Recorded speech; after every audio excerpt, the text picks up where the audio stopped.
If you're a manager or maybe a management student, you're probably wondering, what on earth does a 1975 philosophical study of the penal system have to do with my day-to-day job? Well, in today's Explainer, we're diving right into exactly that. We're going to re-examine the modern workplace through the brilliant and honestly kind of unsettling lens of philosopher Michel Foucault. Because as we unpack his masterpiece, Discipline and Punish, you're going to see that the strategies used to manage 18th century prisons are surprisingly relevant to how we manage modern corporate teams today. So let's kick things off with a pretty provocative question. What do an 18th century prison and your office actually have in common? I know it sounds a bit extreme, right? But Foucault's work is essentially a genealogical study of how institutions manage people. He traced this massive historical shift, moving away from punishing the physical body to controlling the human mind. And when we map his findings directly onto the corporate world, the similarities are literally impossible to ignore. When we look closely, the structural layouts and the underlying control mechanisms of both systems share this surprising hidden DNA. In the carceral system, the prison system, Foucault noted the heavy use of isolation, constant surveillance, and highly regimented timetables to manage inmates. Now, flip that over to the corporate side. We've got cubicles or maybe segmented digital channels. We use employee activity tracking. We enforce strict core working hours. At the end of the day, both of these systems rely heavily on separating individuals, ordering their time, and monitoring their output to squeeze out maximum efficiency. All right, let's move into Section 1. From prison to the office, understanding power. To truly grasp this connection, we've got to look at Foucault's historical analysis of how institutional power fundamentally shifted. Historically, and Foucault outlines this with a pretty dramatic retelling of a public execution in 1757, power was this public spectacle of physical punishment. The sovereign ruler exerted power directly onto the body. But as society evolved and our sensibilities changed, the focus shifted toward creating a system of systemic, almost invisible discipline.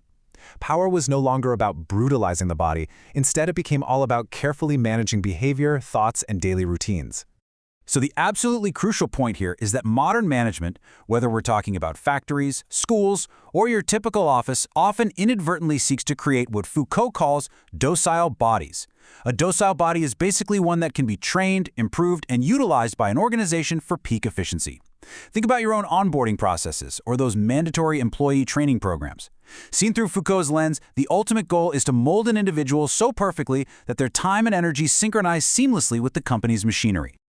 Which brings us to Concept 1, normalization.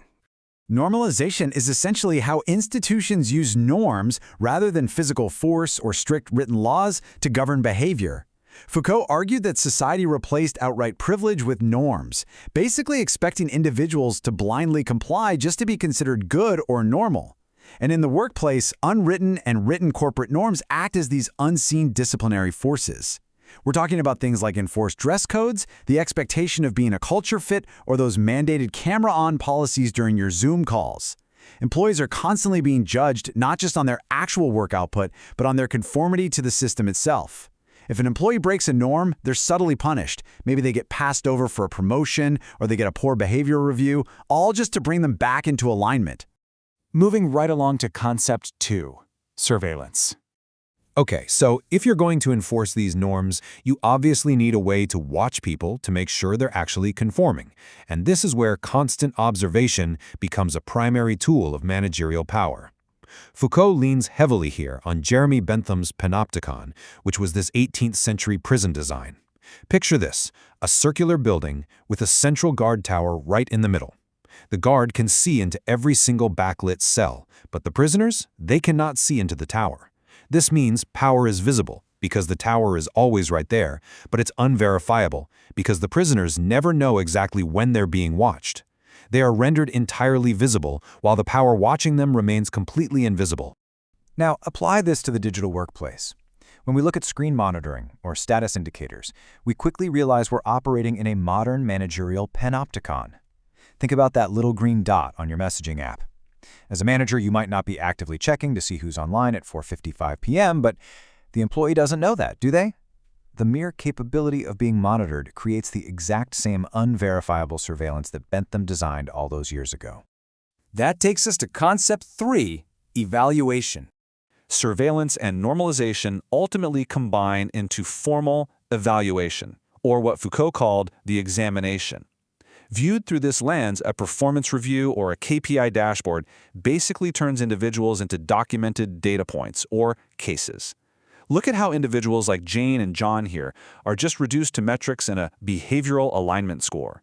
The examination makes the employee hyper-visible, documenting every little success and failure, while the management structure administering the test remains safely concealed in the background. It strips the employee of their complete individuality, yet paradoxically, it individualizes them as a highly specific case study sitting in an HR file. Foucault vehemently argued that knowledge and power are intrinsically linked.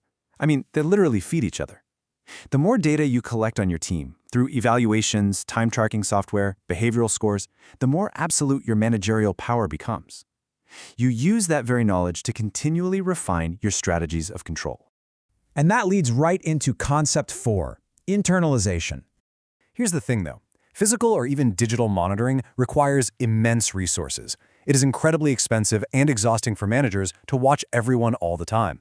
But this is where the true genius of the panopticon comes in. Because the power is unverifiable, the psychological journey ends with the employee actually internalizing the manager's gaze. If you never know when you're being watched, you kind of have to assume you are always being watched, right? Therefore, the employee essentially becomes their own guard. They discipline themselves to meet those corporate norms, making sure they're productive and compliant even when the manager is entirely absent. The system effectively just runs itself. Let's look at concept 5, everyday resistance. Now, if this all sounds a little bit bleak, don't worry. Foucault firmly believed that power flows in all directions. Where there is power, there is resistance. Always. Modern employees resist this pervasive corporate power through really subtle, everyday acts of pushback. Just as Foucault noted that early prisoners would tap on pipes to communicate through walls, modern workers find loopholes in the surveillance software. They use keyboard jigglers to keep their status active. They practice quiet quitting by doing exactly what is required and absolutely nothing more, or they engage in malicious compliance. These aren't just lazy habits. They are profound, everyday rejections of total corporate docility. Ultimately, Foucault challenges us to realize that these disciplinary systems don't exist purely for productivity or rehabilitation. Despite endless calls for prison reform, prisons basically operate the exact same way they always have. Why? Because as Foucault concludes, the true function of institutional discipline is to maintain a specific framework of power that benefits those at the very top. For management students today, this means recognizing that corporate structures, the hierarchies, the KPIs, the constant monitoring, they aren't just neutral tools for efficiency. They are actual mechanisms designed to preserve a specific power dynamic. So, I want to leave you with this final, provocative thought. As a manager, you might feel like you're the one sitting up there in the central tower of the panopticon, enforcing the norms and evaluating the data. But the reality of modern corporate structures is that middle managers are often just as surveilled and evaluated as their direct reports. So ask yourself, as you enforce these systems, where exactly do you sit within the corporate panopticon? And who is holding the ultimate power over your behavior?